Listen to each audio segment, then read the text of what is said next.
আসসালামু আলাইকুম। ভিডিওটা সবাই সর্বোচ্চ শেয়ার করে ছড়িয়ে দিন। নির্বাচন এই মুহূর্তে বাংলাদেশ বিএনপি পাশাপাশি জামায়াত ইসলামের অবস্থানটা বরাবরই একটু ধোঁয়াশার মধ্যে আছে, বাট বিএনপি কিন্তু বলছে আরেকটা 5ই আগস্ট কিন্তু হতে পারে ভোটের অধিকারের জন্য। এর মাঝখানে আমরা দেখলাম যে প্রধান উপদেষ্টা তিনি একটা বক্তব্য দিয়েছিলেন নির্বাচনকে কেন্দ্র করে, তবে ওনার ওই বক্তব্যের মধ্যে কিন্তু একটা শব্দ ছিল যার কারণে বিষয়টা পরিষ্কার পরিচ্ছন্ন ছিল না যে আদৌ কি 2025 অথবা 26-এর মাঝামাঝি নির্বাচন হবে নাকি হবে না।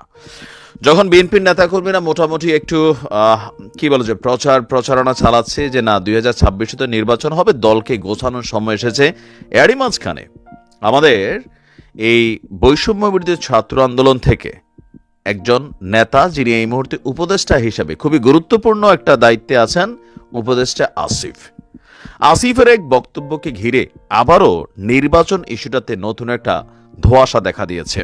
যদিও আমরা যতটুকু জানি যে ডক্টর ইউনূসের এই সরকার বৈষম্য বিরোধী আন্দোলনের প্ল্যাটফর্মে যে নেতারা আছেন তাদের কর্তৃক কোথাও না কোথাও নিয়ন্ত্রিত হয়, এমনটাই এটা জনগণের অধিকাংশ যারা আছেন তারা মনে করছেন। এর উপরে তারা একটা রাজনৈতিক দল আনছে, তো যদি খুব দ্রুত নির্বাচন হয় তাহলে তারা তাদের রাজনৈতিক দলের বিকাশ, জনগণের সাথে কানেক্টিভিটি, প্রচারণা এই বিষয়গুলোর জন্য খুব বেশি সময় হাতে পাবে না। যদি নির্বাচনটা লম্বা সময় পিছিয়ে যায় তাহলে একমাত্র তাদের যে রাজনৈতিক দলটা আছে, কেউ বলছেন কিংস পার্টি, কেউ বলছেন যে না জনগণের চাহিদা, ওই দলটা গণমানুষের কাছে পৌঁছানোর সুযোগ আছে। এখন আদৌ কি 2025-এর নির্বাচন বা 26-এর মাঝামাঝি হবে? ডক্টর মোহাম্মদ ইউনূস একটা কথা বলছিলেন যে আপনার সংস্কার ইস্যুটা এখানে জরুরি। এখন আসিফের বক্তব্যটা কি দেখেন, আসিফের একটা বক্তব্য হচ্ছে তিনি এখন বৈষম্য বিরোধী যে ছাত্র আন্দোলন আছেন সেটার তিনি সদস্য না। তিনি বলছেন আমি বর্তমানে সরকারের একজন উপদেষ্টা হিসেবে দায়িত্বরত আছি, তো বৈষম্য বিরোধী ছাত্র আন্দোলনের রাজনৈতিক কি সিদ্ধান্ত সেইটা আমি বলতে পারবো না। অফিসিয়ালি তিনি বলতে পারবেন না, নন অফিসিয়ালি তিনি এটা অবশ্যই জানেন। তো আসিফ বলছে যে সরকারের পক্ষ থেকে একটি টাইমলাইন দেওয়া হয়েছে যে 2025 সালের শেষ থেকে 26 সালের মাঝামাঝি সময়ের মধ্যে নির্বাচন অনুষ্ঠিত হবে। তবে আবারও কিন্তু লেস চলে এসছে, এই সময়টা যেটা দেওয়া হয়েছে এটা নির্ভর করছে পুরোপুরি সংস্কার কার্যক্রমের উপর। যদি সংস্কার কার্যক্রম শেষ হয় তাহলেই 2025 অথবা 26-এর নির্বাচন হতে পারে, আর যদি সংস্কার আরো প্রলম্বিত হয়, আরো দীর্ঘায়িত হয়, তাহলে এই সময়টার মধ্যে কিন্তু নির্বাচন হওয়ার সম্ভাবনা খুবই কম। যার কারণে বিএনপি সহ যে রাজনৈতিক দলগুলো আছে তারা কিন্তু নির্বাচন মুখী যে দলগুলো আছে, বিশেষ করে বিএনপির কথা আমরা বলতে পারি, তারা কিন্তু বারবার এই সরকারের প্রতি আস্থা হারাচ্ছেন। তাদের নেতাকর্মীদেরকে আবারও আরেকটা 5ই আগস্টের মতন পরিস্থিতি তৈরি করতে হতে পারে, অথবা নানানমুখী চাপের জন্য সরকারকে তারা কিন্তু তাদের সাংগঠনিক কর্মসূচির বিভিন্ন ধরনের পদক্ষেপ নিচ্ছেন। আসিফের বক্তব্য আমাদের সংস্কার কমিশনগুলো খুব দ্রুতই তাদের রিপোর্ট প্রকাশ করবে, সেই রিপোর্টগুলো নিয়ে রাজনৈতিক দলের সাথে এবং স্টেক হোল্ডারদের সাথে আলোচনার মাধ্যমে আমরা সংস্কার কার্যক্রমের দিকে যাব।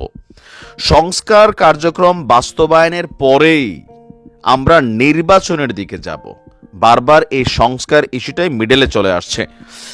তিনি বলছেন যে রাজনৈতিক দলগুলো সংস্কার কার্যক্রমে তাদের মতামত দিয়ে, তাদের প্রস্তাবনা দিয়ে সহযোগিতা করুক। তো এখানে তার সবচেয়ে গুরুত্বপূর্ণ যে হেডিংটা দৈনিক সমকালে আসছে, যে তিনি বলছেন যে নির্বাচন নিয়ে রাজনৈতিক দলগুলো অধৈর্য হয়ে পড়েছে, আর একই সঙ্গে নির্বাচন নিয়ে বৈষম্য বিরোধী ছাত্র আন্দোলনের রাজনৈতিক কি সিদ্ধান্ত, এই দুইটা প্রশ্ন ছিল। তো তার বক্তব্য হচ্ছে নির্বাচন নিয়ে অধৈর্য হয়ে যাওয়া রাজনৈতিক দলগুলো বর্তমান সরকারের সংস্কারের কার্যক্রমকে ব্যাহত করছে এবং এক ধরনের বাধার সৃষ্টি করছে। সব রাজনৈতিক দলের মতামতের ভিত্তিতে সংস্কার কার্যক্রম হবে।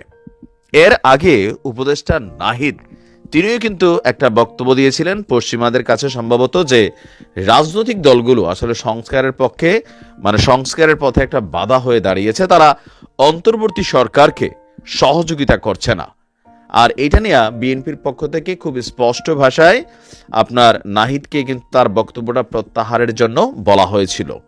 তো সবকিছু মিলিয়ে যতটুকু বোঝা যাচ্ছে, নির্বাচন আদৌ 2025-26 হবে কিনা সেটা নিয়ে শঙ্কা আছে। তো অনেক বিশ্লেষকরা বলছেন যে না, 25-এর মধ্যে বিএনপি তাদের রাজনৈতিকভাবে চাপ প্রয়োগ করবে সরকারকে যেন নির্বাচন দিতে বাধ্য হয়। আবার কেউ কেউ বলছেন বিএনপির কি ক্যাপাবিলিটি আছে যে চাপ দিয়ে অন্তর্বর্তী সরকারের বিপরীতে তারা এই নির্বাচনটাকে আদায় করে নেওয়া, যেহেতু এখন যে শক্তিটা মাঠে আছে এটাও আওয়ামী লীগের চেয়ে কম শক্তিশালী সরকার না। কারণ মাঠ পর্যায়ে তাদের যে পাওয়ার অথবা যতটুকু স্ট্রেংথ আছে সেইটা বিএনপির এই কার্যক্রমকে মোটামুটি ট্যাকেল দিতে পারবে। কারণ বৈষম্যবিরোধী ছাত্র আন্দোলনের প্রধান ক্লিয়ার একদম মেসেজ সারজাস হাসনাতদের নাগরিক সমাজের, আওয়ামী লীগের বিচার ছাড়া, শেখ হাসিনার বিচার ছাড়া নির্বাচন কোনোভাবেই তারা করতে দিবে না। তো এই যে দিবে না, বিএনপি বলছে করতে হবে, সরকার বলছে যে রাজনৈতিক দলগুলো বাধা,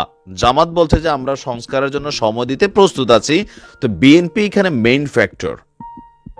তো কি মনে করছেন আসলে কোথায় যাচ্ছে নির্বাচনের এই গাড়ি?